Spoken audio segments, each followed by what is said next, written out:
pour un nouveau genre de vidéo, une vidéo un peu plus courte, qu'on va appeler les formats courts, tout simplement.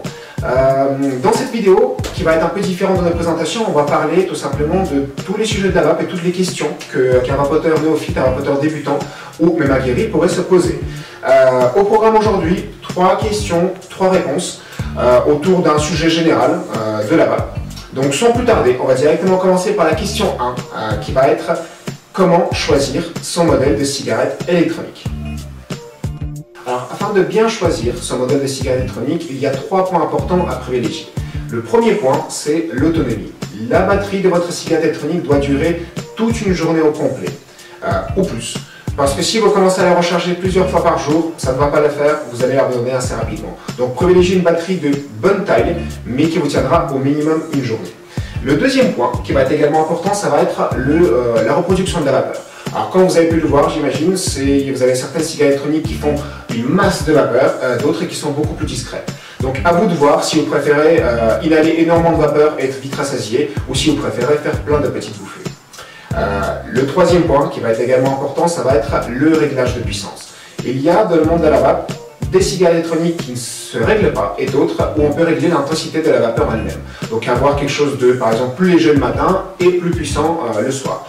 Donc privilégiez toujours un modèle qui est réglable étant donné que vous allez avoir tout le contrôle de votre machine et vous allez pouvoir avoir une cigarette électronique qui est polyvalente cette fois-ci.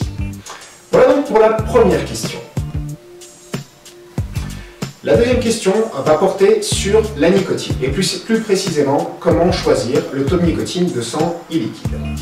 Là c'est également très simple parce que c'est vrai que tous les primo-vapoteurs qu'on voit disent que, je cite, ils veulent arrêter de fumer donc ils veulent arrêter la nicotine également. Mais malheureusement ce n'est pas comme ça que ça marche. Le corps a besoin d'être sevré.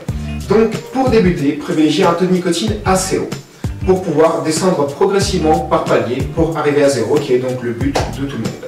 Mais si vous commencez trop bas, vous allez consommer énormément et sans aucun résultat. Donc n'ayez pas peur de la nicotine, prenez-en le plus possible.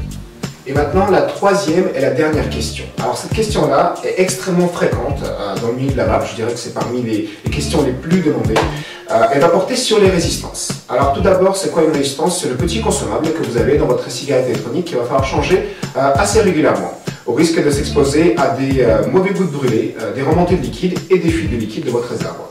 Donc la question c'est, au bout de combien de temps dois-je changer ma résistance?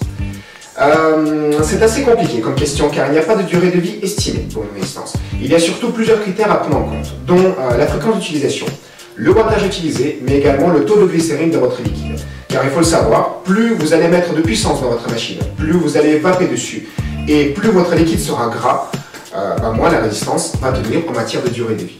Donc vous pouvez le voir visuellement déjà sur la résistance, parce qu'une résistance neuve va ressembler à ça, donc avec le coton qui est tout blanc, tout propre, et une résistance cramée va ressembler à ça. La différence est assez flagrante, blanc, noir, donc là quand on voit une résistance qui est comme ça, il ne faut surtout pas hésiter à la changer au risque d'avoir quelques soucis d'utilisation. Donc si vous souhaitez faire durer le plus longtemps possible votre résistance, privilégiez des liquides qui sont moins glycérinés et privilégiez surtout un wattage moins élevé pour faire plus d'une semaine avec une résistance, car quelqu'un qui va vaper très régulièrement à fort wattage, il ne dépassera pas la semaine avec une résistance classique. Voilà, c'est à peu près tout. Et voilà, c'est fini pour aujourd'hui. J'espère avoir répondu à vos questions. Donc on aura forcément plein d'autres vidéos qui vont parler d'autres questions que les vapoteurs vont nous poser. Donc n'hésitez pas à mettre en commentaire si vous avez une question en particulier et j'y répondrai lors de la prochaine vidéo.